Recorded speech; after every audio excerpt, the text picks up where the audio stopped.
nandito na kami sa Terminal 3. Dilipat na kami ni Lisa. Ito pa din.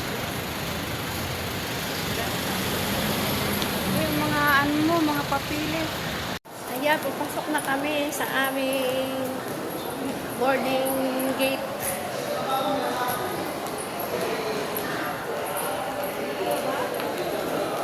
Dito na kami sa boarding gate namin. Dito ata. Gate, ano ba tayo?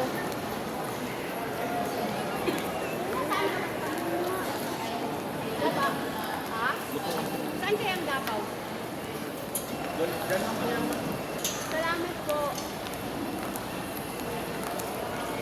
Ano yung ano natin? Ayun ang domestic ko.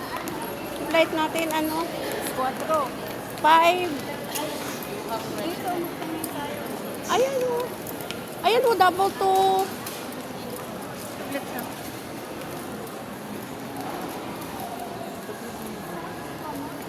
Wala yan dyan, Day. Dito sa kabila.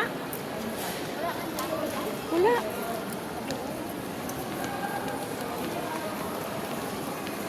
Wala kami sa boarding namin. Hirap pa lang lumipad. Parang hindi naman tayo makalipad nito. Sasabog na yung pantog namin eh.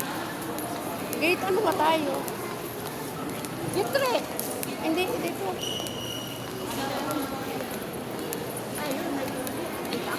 Saan? Tanong muna dito sa mga Davao. Oo, tanong muna natin. Kailangan muna yung boarding. Grabe na po. Pila na kami sa boarding. Papasok na kami. Sasakay na kami ng aeroplano. Hindi nga kami marunong magpisipindot. Isipin mo, 40 years hindi ako nakauwi. Dati nagbarko lang ako papunta dito.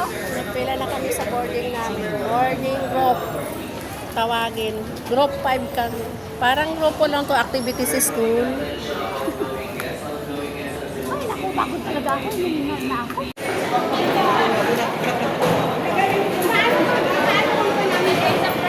Check-in kami. Lagay nyo dapat. Lagay mo na, lahat ng hawak.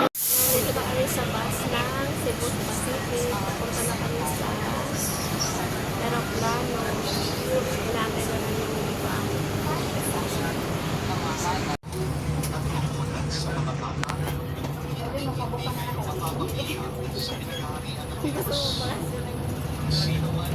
Bakasyon ng ano? Summer? Hindi.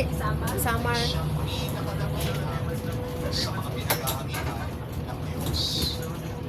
Sino man tumatanggap sa isang batang ganito dahil sa akin, ay ako ang tinatanggap.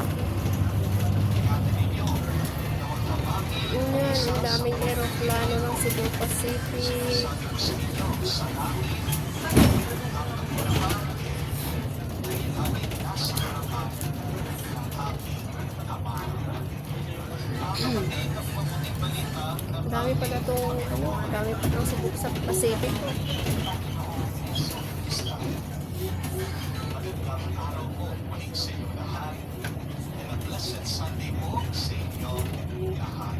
Ay, linggo pala bukas no, may misa.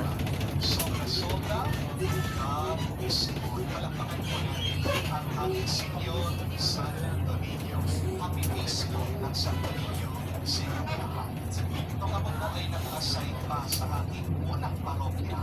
Every October 31, kami po ay nagpaparade of saints tuwing Halloween.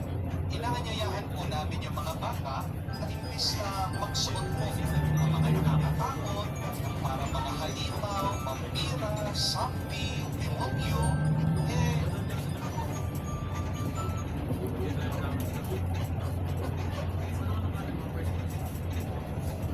Ang dami pala ano. Plano ng Cebu Pacific. pinapasuot po namin yung mga bata ng damit ng mga santo. Ang pinakamagandang costume,